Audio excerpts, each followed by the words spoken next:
তোমার কলিজার বন্ধুরা কেমন আছো তোমরা? তোমাদের মাঝে আজকে নতুন আরেকটি ঘটনা নিয়ে আসলাম। ঘটনা তোমাদের হাতের কাজ করতে ইচ্ছা হবে তাড়াতাড়ি কানে হেডফোন নিয়ে বসে যাও আমার গল্পটি শোনার জন্য, কারণ রাতের কাজ করবে কিন্তু তোমরা 100% শিওর। আর আমার গিটার মাঝখানে আমি আমার ইমু নাম্বার দিয়ে ইমু নাম্বার কানেক্ট করে আমার সাথে যোগাযোগ করতে পারবে, তার জন্য কিন্তু পুরো ভিডিওটি দেখতে হবে। দাদার বিয়ের এখন সবে 2 মাস হয়েছে। 1 মাস আগে দাদা চাকরি নিয়ে বাইরে গেছে। দাদা বাইরে যাবার পর থেকেই বৌদি আমাকে রোজ একটা করে বট মোমবাতি আনতে বলে, বিকেল হলেই সে সেই মোমবাতিটা নিয়ে ঘরে চলে যেত। কিন্তু ও সেই মোমবাতিগুলো নিয়ে কি করত এটা জানার জন্য আমি একদিন তার ঘরে লুকিয়ে লুকিয়েছিলাম। কিছুক্ষণ পর বৌদি ঘরে ঢোকে আর দরজা বন্ধ করে। হ্যালো বন্ধুরা, কেমন আছেন সবাই? আশা করি সবাই ভালো আছেন।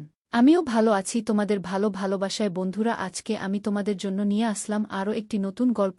নতুন সব রোমান্টিক গল্প শুনতে আমার চ্যানেলটি সাবস্ক্রাইব করে আমার সঙ্গেই থাকুন। আমি আজকাল বৌদিকে এড়িয়ে চলি, কারণ আমি চাই না বৌদি আমাকে আবার সেই কাজটা করতে বলুক যেটা আমি করতে চাই না। তাই জন্য দূরে থাকতাম, লুকিয়ে লুকিয়ে বাড়ি থেকে বের হতাম যাতে বৌদি বুঝতে না পারে আমি বাইরে যাচ্ছি। কিন্তু আজ ও আমাকে দেখে ফেল আর সঙ্গে একটা কাজ দিয়ে দিল, যে কাজটা আমি একেবারে করতে চাই না। আমি পাড়ার মুদির দোকানে যাচ্ছিলাম। বৌদি আমাকে একটা জিনিস আনতে বলে, যেটা আমি আনতে চাই না, কারণ এখন দোকানদাররাও সেটা নিয়ে মজা করতে শুরু করেছিল। কিন্তু বৌদিকে না বলে কি করে? মায়েরও হুকুম ছিল যে দাদা বাড়িতে নেই, তাই বৌদির কিছু দরকার হলে সেটা তোকেই এনে দিতে হবে। তাই আমাকে বৌদির সব কথা শুনতে হয়। আজ আমি আবার দোকানের বাইরে দাঁড়িয়েছিলাম আর দোকান খোলার জন্য অপেক্ষা করছিলাম। যখন দোকানদার দোকান খুল, আমি গিয়ে বললাম, এই নিন টাকা আর আমাকে একটা বড় মোমবাতি দিন, সবথেকে মোটাটা দেবেন। দোকানদার হাসতে হাসতে বলে, রোজ এতগুলো মোমবাতি নিয়ে কি করেন? আপনারা তো ভালো পরিবারের লোক, তোমার দাদা বাইরে গেছে চাকরি নিয়ে, তোমরা ইনভার্টার কেন লাগাও না? আজকালকার দিনেও কি লাইট চলে গেলে মোমবাতি জ্বালিয়ে কাজ কর? আজ আমার একটু রাগ হলো। আমি বললাম, আমার জিনিসটা তাড়াতাড়ি দিয়ে দিন, আমার অন্য কাজ আছে। আসলে আমি বলতে চাইছিলাম যে দাদা, আপনি নিজের চরকায় তেল দিন, আপনার কাজ হলো জিনিস বিক্রি করা, আপনি সেটাই করুন। আমি ওই মোমবাতিটা নিয়ে বাড়ি এলাম। বৌদি অপেক্ষা করছিল। আমার বৌদি খুব সুন্দরী ছিল, ফর্সা হবার সাথে সাথে দেখতেও খুব ভালো ছিল। সবাই ভাবত মেয়েটা এত সুন্দরী কি করে হলো? এত সুন্দর তো সিনেমার হিরোইনরাও হয় না। বৌদি এই সৌন্দর্য দেখেই মা ওকে পছন্দ করে দাদার বুক এনেছে। ছিল বিয়ের আপনি সেটাই করুন। আমি ওই মোমবাতিটা নিয়ে বাড়ি এলাম। বৌদি অপেক্ষা করছিল। আমার বৌদি খুব সুন্দরী ছিল, ফর্সা হবার সাথে সাথে দেখতেও খুব ভালো ছিল। সবাই ভাবত মেয়েটা এত সুন্দরী কি করে হলো? এত সুন্দর তো সিনেমার হিরোইনরাও হয় না। বৌদি এই সৌন্দর্য দেখেই মা ওকে পছন্দ করে দাদার বুক করে এনেছিল। বিয়ের 1 মাসের মধ্যে আমাদের সব আত্মীয় স্বজনরা যারা বিয়েতে আসতে পারেনি তারা আমাদের বাড়িতে আসে বৌদিকে দেখার জন্য। তারা বারবার বৌদিকে জিজ্ঞেস করত তার কোনো বোন আছে কিনা, কিন্তু বৌদি মা বাবার একমাত্র মেয়ে ছিল। বৌদি আমার হাতে মোমবাতিটা দেখে খুব খুশি হলো। সে আমার হাত থেকে মোমবাতিটা নিয়ে তার সলতেটা তুলে ফেলে দিল আর ওটা নিয়ে নিজের ঘরে চলে গেল। বিকেল হয়ে গেছিল। বৌদি বিকেলে কোনো কাজ করতে চাইত না, নিজের ঘরে একলা বসে থাকত। মা বলত, মনে হয় গৌরব এই সময় ওকে ফোন করে, ওদের সবে বিয়ে হয়েছে কিন্তু এখনই ওদের আলাদা থাকতে হচ্ছে। বিয়েতে অনেক খরচা হয়ে গেছিল, তাই দাদাকে উপার্জনের জন্য শহরের বাইরে যেতেই হলো। তবে চিন্তা নেই, 1 বছরের মধ্যে ও ফিরে আসবে। বৌমার তো মন খারাপ হবেই। আমার মা বৌদিকে খুব ভালোবাসত। মায়ের তার কোনো ভুলেই চোখে পড়ত না, এমনটা সচরাচর দেখা যায় না একজন শাশুড়ি তার বৌমাকে এতটা ভালোবাসে। বৌদি ও সবার সাথে খুব ভালো ব্যবহার করত, কিন্তু বিকেল হলেই সে নিজের ঘরে চলে যেত। আমি ভাবতে লাগলাম যে বৌদি যদি মোমবাতিগুলো অন্ধকার ঘরে আলো আনার জন্যই আনায়, তাহলে তার সলতেগুলো ফেলে দেয় কেন? সলতে ছাড়া তো মোমবাতি জ্বলবে না, তাহলে ওইগুলো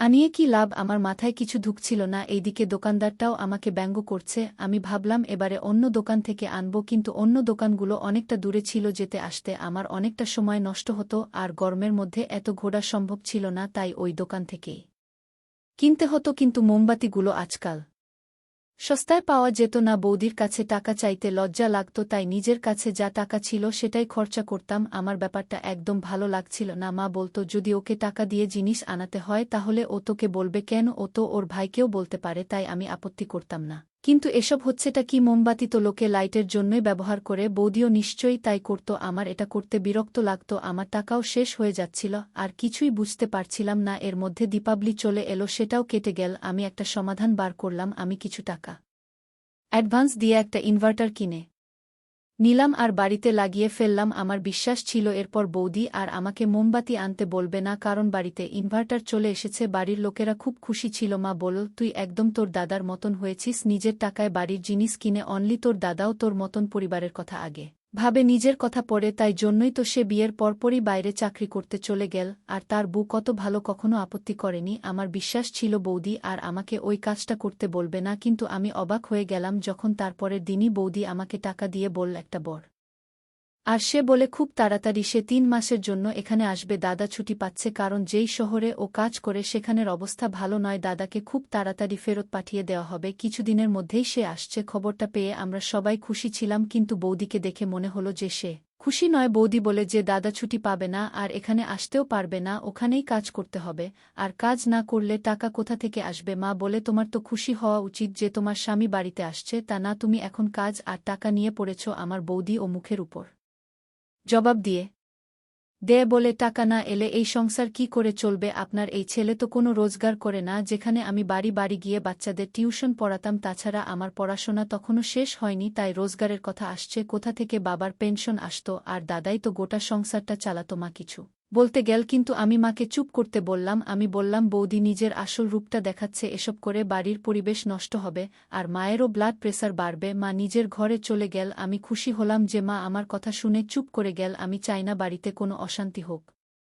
বৌদি ছোট ব্যাপার নিয়ে সমস্যার সৃষ্টি করত। মনে হয় ওর ভালো মানুষের মুখোশটা এবার খুলে যাচ্ছে আর ও আমাদের দেখাচ্ছে যে ও কিরকম মহিলা। আমি বৌদির সাথে বেশি কথা বলতাম না, নিজের কাজে ব্যস্ত থাকতাম। ও যখন আমাকে কিছু আনতে বলতো আমি এনে দিতাম। একদিন আমি ফোন দেখতে দেখতে ওর ঘরের সামনে দিয়ে যাচ্ছিলাম, যখন বৌদি আমাকে ইশারা করে আমি ঘরের ভেতরে চলে যাই। আমি ভেবেছিলাম ও আমার সাথে মজা করছে। আমি ফেরত যাচ্ছিলাম, কিন্তু হঠাৎ আমি থমকে দাঁড়ালাম। বৌদি ঘরের জানলা খুলে দিয়েছিল, তার মানে ও আজ মজা করছিল না। জানলা খোলা আছে আর আমি ভেতরে উকি মেরে দেখতে পারি। আমি এই সুযোগটা হাতছাড়া করতে চাই না। বৌদির দুর্বলতাটা যদি আমি জানতে পারি তাহলে আমি মাকে বলে দেব আর দাদাকেও। বৌদি নিজেও জানি না ওয়াজ কত বড় ভুল করে ফেলেছে আজকাল। আর আমি বৌদিকে সম্মান করতে পারি না। ও আমার মায়ের সাথে ঝগড়া করত আর আমার সেটা ভালো লাগতো না। আমি জানলার দিকে এগোতে লাগলাম। আমার ভয়ও লাগছিল এই ভেবে যে ভেতরে কি দেখব। জানলা খোলা ছিল আর ঘরের ভেতর আলো জ্বলছিল দেখার জন্য। আমি জানলার ভেতরে উকি মারলাম। প্রথমে ভেতরে দৃশ্যটা আমি ঠিক করে দেখতে পাচ্ছিলাম না, কিন্তু যখন দেখতে পেলাম তখন আমার চোখ ভরা। এখন আমি বুঝতে পারলাম বৌদির যন্ত্রণা কেন হতো, কারণ বৌদি মোমবাতিটাকে গলিয়ে নিজের মুখে আর হাতে লাগাচ্ছিল। গরম গরম মোমবাতি লাগিয়ে যখন সামনে বসেছিল তখন ও খুবই ভয়ঙ্কর লাগছিল। বৌদিও আমাকে দেখে ফেলে যে আমি জানালা দিয়ে উকি মারছি, ও অদ্ভুতভাবে আমার দিকে তাকিয়ে রইল। আমি ভয় পেয়ে ওখান থেকে চলে গেলাম। সকালে বৌদিকে জিজ্ঞেস করলাম যে সে এমনটা কেন করছিল। ও বলল তোমার কি মনে হয় আমি এত সুন্দর দেখতে কেন? আমি রোজ রাতে নিজের মুখে আর হাতে মোমবাতি লাগাই, কাল আমি সেটাই করছিলাম। মোমবাতি লাগিয়ে আমার চামড়া থেকে সব ময়লা উঠে যায় আর তাই জন্যই আমি এত সুন্দর। আমার মনে হলো বৌদির মাথা খারাপ আছে, তাই আমি আর কথা বাড়ালাম না। সুন্দর দেখতে হবার জন্য নিজেকে এত কষ্ট দেয়া? যেই মানুষ নিজেকে ভালোবাসে না সে কাউকে ভালোবাসতে পারে না। যখন ও নিজের উপর এত অত্যাচার করতে পারে তখন ভবিষ্যতে ও যে কারোর উপর এটা করতে পারে। আমি এই কথাটা কাউকে জানালাম না। দাদা ৩ মাসের জন্য বাড়ি ফিরে এলো। দাদার বৌদির রোজ ঝগড়া হতো। বৌদি খুব জিদ্দি ছিল আর দাদা ওর কোনো পুরনো প্রেমের ব্যাপারে জানতে পেরে গেছিল।